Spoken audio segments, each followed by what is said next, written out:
Hello my dear students, brain classes के अंदर video lecture में आप सबका स्वागत है। आज की इस वीडियो लेक्चर में अपन पढ़ने वाले हैं एंटीकोगुलेंट्स के बारे में।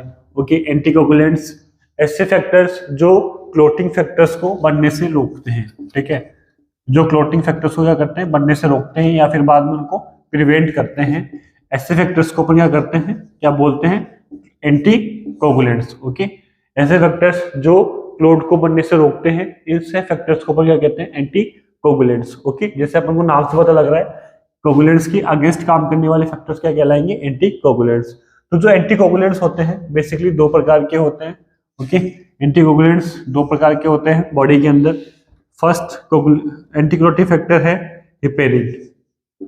ओके, फर्स्ट एंटीक्लोटिव फैक्टर होता है heparin and second anticoagulant factor है वारफेरिन। ओके, दो प्रकार के एंटीकोगुलेंट फैक्टर्स बॉडी में प्रेजेंट होते हैं। फर्स्ट होता है हिपेरिन एंड सेकंड होता है वारफेरिन। अब अपन समझते हैं कि जो हिपेरिन और जो वारफेरिन है, ये बॉडी के अंदर किस प्रकार से क्लोटिंग फैक्टर्स को स्टॉप करते हैं, ठीक है, और एंटीकोगुलेशन की प्रोसेस को कंप्लीट करते हैं। ओके, तो जो हिपेरिन होता है ये बेसिकली क्या करता है, ये प्रोथ्रोम्बिन जो क्लोटिंग फैक्टर होता है, ठीक है, प्रोथ्रोम्बिन जो क्लोटिंग फैक्टर होता है, ठीक है, इसके मैकेनिज्म को क्या करता है, ये स्टॉप करता है। और जो प्रोथ्रोम्बिक क्लोटिंग फैक्टर होता है ये सेकंड नंबर का क्लोटिंग फैक्टर होता है। इसको क्या करता है, ये स्टॉप करता है। इसकी वजह से क्या बनता है, थ्रोम्बिन नहीं बन पाता है। ओके, क्या होता है, थ्रोम्बिन का फॉर्मेशन नहीं होता है। और थ्रोम्बिन के फॉर्मेशन नहीं होने की वजह से क्या होता है, यहाँ पे जो क्लोटिंग का जो प्रोसेस है वो स्टॉप हो जाता है। ठीक है, क्लोटिंग क्या हो जाती है, यहाँ पे स्टॉप हो जाती है। ये वाली प्रोसेस नहीं होने की वजह से क्या होता है, यहाँ पे क्लोट नहीं बन पाता है। और हिपेरिन क्या करता है, एंटीकोगुलेंट की प्रोसेस को कंप्लीट करता है। ओके, सेम वैसे ही वारफेरिन क्या करता है, वारफेरिन भी एंटीकोगुलेंट की प्रोसेस को कंप्लीट करता है। और वारफेरिन क्या करता है, ये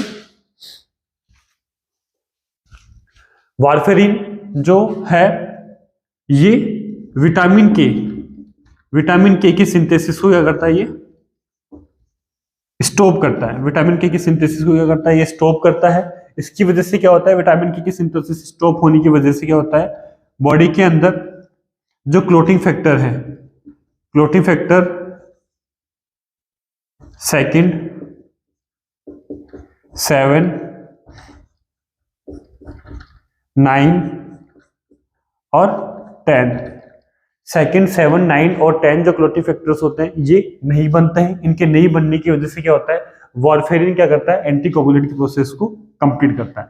इस प्रकार से जो एंटीकोगुलेंट्स होते हैं ये बॉडी के अंदर क्लोटिंग फैक्टर्स के प्रोसेस को क्या करते हैं, स्टॉप करते हैं और क्लोट को बनने से ये क्या करते हैं, रोकते हैं। ओके, तो हिपेरिन एंड वारफेरिन है। हिपेरिन क्या करता है, प्रोथ्रोम्बिन जो क्लोटिंग फैक्टर्स होता है, ठीक है, इसको स्टॉप करता है। इसकी वजह से थ्रोम्बिन नहीं बनता है और क्लोट बनने से स्टॉप होता है। ओके, सेम वैसे क्या होता है, जो वारफेरिन होता है विटामिन के सिंथेसिस को स्टॉप करता है और विटामिन के रेस्पॉन्सिबल होता है क्लोटिंग फैक्टर सेकंड, 7, 9 और 10 को बनाने में। ओके, और जब अगर विटामिन की बॉडी के अंदर नहीं होगा या फिर इसकी मैकेनिज्म कंप्लीट नहीं होगी तो इसकी वजह से क्या होगा, क्लोटिंग फैक्टर सेकंड, 9, 10 ये नहीं बन पाएंगे। ओके, इस प्रकार से क्लोटिंग फैक्टर्स एंटीकोगुलेंट्स अपनी बॉडी के अंदर मैकेनिज्म को परफॉर्म करते हैं। ओके, अब अपन ये समझने की कोशिश करते हैं कि अगर हिपेरिन और वारफेरिन को अगर बॉडी से बाहर से अगर बॉडी के अंदर इंजेक्ट किया जाता है तो इसका किस तरीके से अपनी बॉडी के अंदर फंक्शन करते हैं और किस किस कंडीशन के अंदर वारफेरिन और हिपेरिन को अपनी बॉडी के अंदर इंजेक्ट किया जाता है। ओके, तो जो हिपेरिन और वारफेरिन है, हिपेरिन एंड वारफेरिन ये दो प्रकार के अपने पास क्या है, एंटीक्लोटिंग फैक्टर्स है। ठीक है, तो जो हिपेरिन होता है बेसिकली जो इसका यूज होता है अपनी बॉडी के अंदर, ये दो कंडीशन के अंदर हिपेरिन का यूज किया जाता है। फर्स्ट होता है हीमोडायलिसिस के अंदर, किसमें, हीमोडायलिसिस के अंदर हिपेरिन का यूज किया जाता है। एंड सेकंड होता है इसका हार्ट सर्जरी के अंदर हिपेरिन का यूज किया जाता है। ओके, नेक्स्ट वैसे जो वारफेरिन होता है, वारफेरिन का जो यूज होता है वो होता है वाल्व रिप्लेसमेंट सर्जरी के अंदर, वाल्व रिप्लेसमेंट सर्जरी के अंदर। जो हार्ट की वाल है, मिट्रल वॉल, ट्राइकस्पिड वॉल, ठीक है, इनके जो रिप्लेसमेंट के अंदर यूज किया जाने वाला जो एंटीक्लोटिक फैक्टर है वो है वारफरीन, और हीमोडायलिसिस और हार्ट सर्जरी के अंदर जो यूज किया जाने वाला एंटीक्लोटिक फैक्टर है वो है हिपेरिन। ओके, नेक्स्ट अब अपन देखते हैं इनका रूट, ये किस रूट से हिपेरिन और वारफरीन को बॉडी के अंदर एंटर करवाया जाता है। तो हिपेरिन को basically IV and SC route के द्वारा बॉडी के अंदर इंजेक्ट किया जाता है, एंड वारफरीन का जो रूट होता है वो होता है ओरल रूट। ओके, क्या होता है, ये ओरल रूट के द्वारा दी जाती है। इसीलिए क्या होता है, हिपेरिन को आईवी और एससी फॉर्म में देने की वजह से क्या होता है, ये फास्ट एक्टिंग होती है। क्या होती है, ये फास्ट एक्टिंग, ये काफी फास्ट काम करती है। ओके, वैसे ही जो वारफरीन है, वारफरीन ओरल रूट से देने की वजह से क्या करती है, ये स्लो काम करती है।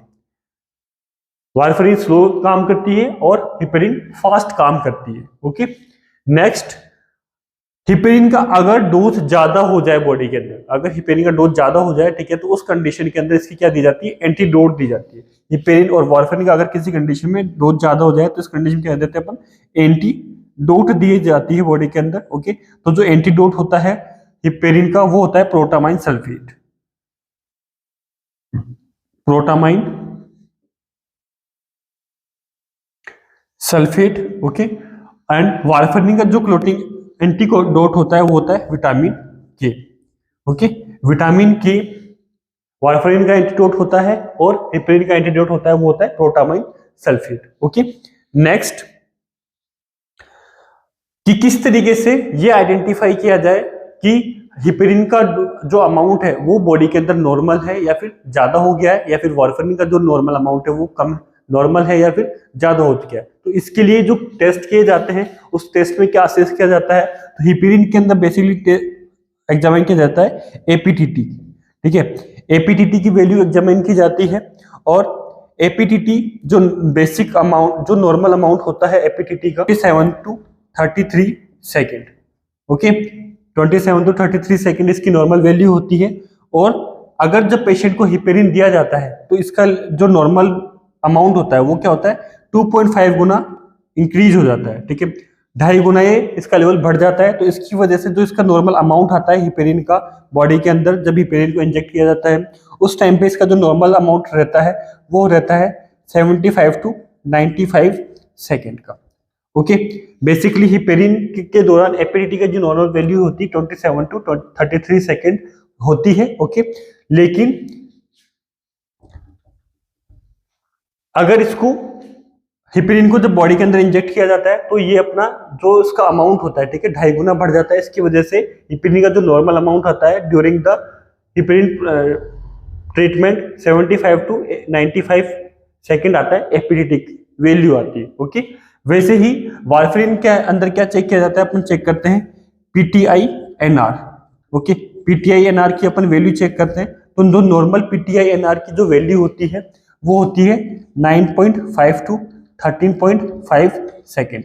ओके, सेम इसमें भी क्या होता है, ये भी अपनी जो वैल्यू होती है वो 2.5 टाइम्स इंक्रीज कर लेता है ड्यूरिंग द वारफरीन ट्रीटमेंट। ओके, वारफरीन का जब डोज चलती है, ठीक है, जब वारफरीन को जब दिया जाता है किसी कंडीशन के अंदर, तो उस टाइम पे जो बॉडी के अंदर जो पीटीआई एनआर की जो वैल्यू होती है वो क्या होती है, 2.5 गुना इंक्रीज हो जाती है, और जो इसकी जो वैल्यू निकल के आती है लास्ट में वो आती है 30 सेकेंड। ओके, 30 सेकेंड रहती है during the time of warfarin PTI NR की वैल्यू। ओके, तो इस तरीके से अपन हिपेरिन और वारफरीन को अपन आइडेंटिफाई कर सकते हैं।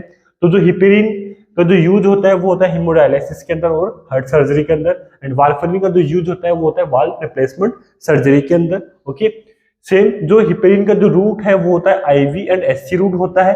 आईवी एंड एससी रूट होने की वजह से जो इसका एक्शन होता है वो फास्ट होता है, एंड वारफरीन का जो रूट होता है वो होता है ओरल रूट। ओके, इस वजह से इसको क्या, ये इसका जो इफेक्ट होता है वो स्लो इफेक्ट होता है। ओके, नेक्स्ट, जो हिपेरिन का जो एंटीडोट होता है वो होता है प्रोटामाइन सल्फेट, एंड जो वारफरीन का एंटीडोट होगा वो क्या होता है, विटामिन के। ओके, हिपेरिन देने के दौरान बॉडी के अंदर जिस टेस्ट को एग्जामिन किया जाता है वो होता है एपीटीटी। ओके, तो एपीटीटी की नॉर्मल वैल्यू होती है 27 to 33 सेकेंड। ओके, और during the time of heparin इसकी वैल्यू 2.5 गुना इंक्रीज हो जाती है, और इसकी जो नॉर्मल वैल्यू निकल के आती है वो आती है 75 to 95 सेकेंड। ओके, एंड वारफरीन के दौरान PTINR की वैल्यू चेक की जाती है और PTINR की जो नॉर्मल वैल्यू होती है वो होती है 9.5 to 13.5 second and during the warfarin PTINR की जो वैल्यू होती है 2.5 गुना इंक्रीज होती है और नॉर्मल अमाउंट जो इसका निकल के आता है वो होता है 30 सेकेंड। ओके, इस तरीके से अपन इसको एग्जामिन कर सकते हैं। और लास्ट में जो हिपेरिन जो होता है, ठीक है, ये क्या होता है, प्रेगनेंसी के अंदर सेफ होता है। ओके, प्रेगनेंसी के अंदर ये क्या होता है, सेफ होता है।